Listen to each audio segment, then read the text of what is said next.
Olá, mais uma vez, bem-vindos à nossa terceira aula de análise sintática. Hoje nós vamos falar de agente da passiva e vamos fazer uma revisão do que vimos até agora. Mas antes de mais nada, eu queria agradecer a todas as pessoas que escreveram para mim, que me mandaram um e-mail ou que deixaram os comentários no vídeo. O apoio de vocês é muito bom. Agradeço novamente a todos que me escreveram, tá? E lembre-se que sempre vocês estão com meu e-mail aí na tela, à disposição para qualquer dúvida, qualquer comentário, qualquer crítica que vocês possam ter, ok? Então, hoje nós vamos dar continuidade à nossa análise sintática, nossas aulas de análise sintática, falando do agente da passiva, que é uma construção peculiar do português, uma construção também associada ao verbo. Na última aula a gente viu objeto direto, objeto indireto, adjunto adverbial, todos os termos ligados ao verbo. Aprendemos como reconhecê-los e também vimos como reconhecer a transitividade de um verbo, ok? E hoje a gente vai ver então o agente da passiva, que também é um termo associado ao verbo, só que é um termo super simples, é super fácil de reconhecer, tá? A gente só tem que tomar um cuidado, porque o agente da passiva pode confundir alguns alunos quanto à classificação, mas a gente vai ver que é super fácil de reconhecê-lo e não devemos ter maiores problemas com isso. Então vamos lá, vamos começar. A primeira dica para já reconhecer um agente da passiva de cara é que ele sempre vem acompanhado com a preposição por, tá? Então sempre que você vê uma frase com a preposição por, você já pode desconfiar que tem um agente da passiva. Na verdade, é a preposição por ou as suas variações, né? Pode ser o pelo, pode ser pela, pode ser pelos, pelas, né? Então quando eu tiver o por simples ou por conjugado, né, com os artigos ou a ou os as, eu já tenho uma pista aí para o agente da passiva, tá? E o que faz o agente da passiva? Ele indica o executor da ação do verbo. Então ele indica o executor da ação do verbo, tá? E é aqui que algumas pessoas se embananam, porque lembram da primeira aula quando a gente falou do que é o sujeito? O sujeito é o que é que ou quem é que realiza a ação do verbo.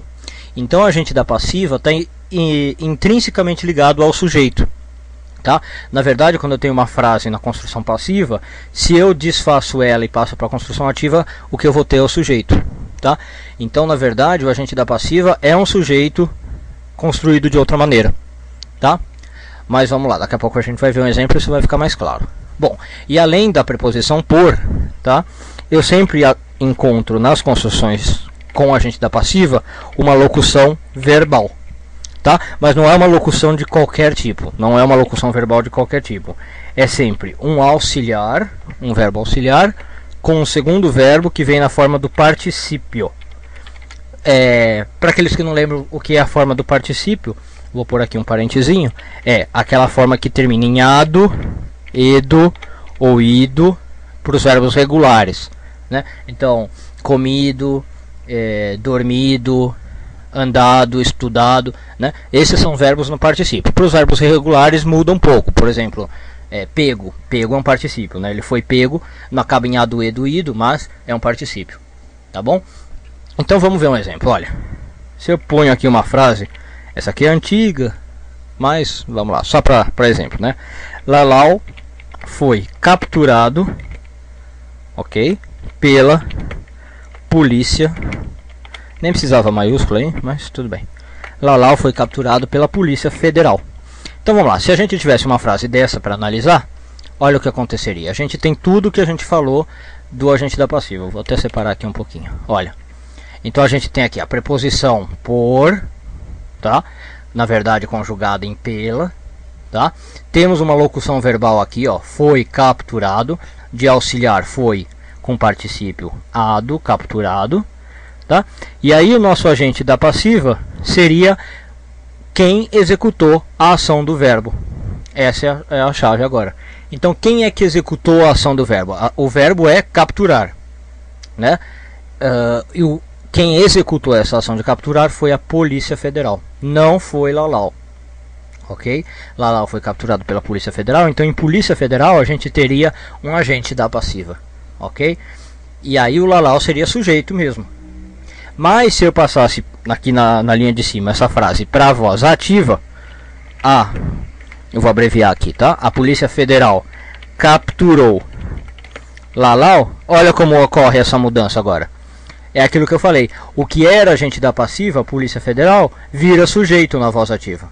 A Polícia Federal. Tá? E capturou continua sendo verbo. E Lalau, que é objeto na voz ativa, vira sujeito na voz passiva. Então olha que interessante. A relação da voz ativa com a voz passiva. Tá? O que é sujeito na voz ativa, a Polícia Federal, vira agente da passiva na voz passiva. E o que é objeto na voz ativa vira sujeito na voz passiva. Tá? Então essa dica também pode ser usada para reconhecer um agente da passiva. Se a frase pode ser passada para a voz ativa e aquele elemento que você está em dúvida vira sujeito, pode ter certeza que ele é um agente da passiva. Tá? Além de olhar as preposições e a locução verbal. Então agora nós vamos pôr tudo que a gente viu até o momento junto para fazer as nossas primeiras análises sintáticas. Então eu pus um roteirinho aqui para vocês. Tá? O primeiro passo que vocês têm que fazer quando se deparam com uma frase é olhar o verbo. Tá? Se esse verbo for impessoal, aí você já sabe que o sujeito é inexistente. Você já matou. Ok? Se o verbo não for impessoal, você passa para o passo 2. Você tenta identificar o sujeito. E aí você vai ver se o sujeito é determinado, indeterminado, como a gente viu nas outras aulas, né? Ou se ele está numa construção passiva, que a gente acabou de ver. Ok? Depois de identificar o sujeito, volta para o verbo e vê se ele é transitivo, com aquela propriedade que a gente aprendeu também. Tá? Se o verbo for transitivo, localiza os objetos, direto ou indireto, tá? Ou os dois se tiver. Ok?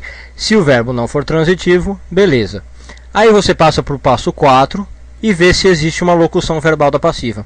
Existe? Se tiver locução verbal da passiva, que a gente viu agora, né, a preposição por com uma locução verbal de auxiliar com particípio, você identifica o agente da passiva. Ok? E aí, por último, você vê se tem outros termos na oração ligados ao verbo. Se tiver, são adjuntos adverbiais. Lembra que eu falei na aula passada? Os adjuntos adverbiais é o mais fácil de definir, porque a gente vê por eliminação. Ele é o que sobrar. Então primeiro a gente vai ver o verbo, vai achar o sujeito, vai ver a transitividade, localizar os objetos, ver se tem locução verbal da passiva. Se tiver, pega o agente da passiva e o que sobrar é adjunto adverbial. Ok? Então adjunto adverbial é a última coisa com que você tem que se preocupar. As primeiras coisas você vai se preocupar com o sujeito e com o verbo. Determinar o tipo de sujeito, definir o tipo de sujeito, analisar a transitividade do verbo, achar os objetos e ver se você tem uma construção passiva na sua frente. Ok? O que sobrar é a consequência, são os adjuntos adverbiais. Bom, por hoje é só, a nossa aula fica por aqui. Vocês devem ter visto o quanto a gente já abordou nessas 3 aulas, né? Já vimos bastantes conceitos. Eu acredito que esse roteirinho aqui seja muito bom para vocês porem tudo junto, como eu falei, para lembrarem de tudo que a gente viu até agora. E eu estou planejando fazer uma próxima aula só de exercícios também com o que a gente viu até agora, ok? E para prática mesmo, pegar frases e analisar passo a passo, eu fazendo junto com vocês para vocês entenderem.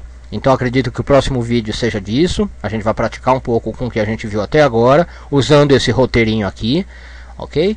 E aí, a partir do outro vídeo, que vai ser o vídeo número 5, a gente vai começar a ver termos associados ao nome agora, tá? E a nossa análise sintática vai ficar um pouco mais robusta, um pouco mais elaborada, um pouco mais com cara de adulta, tá? Então, a partir do 5º vídeo, a gente começa a ver termos associados ao nome. Muito obrigado a todos, até a próxima.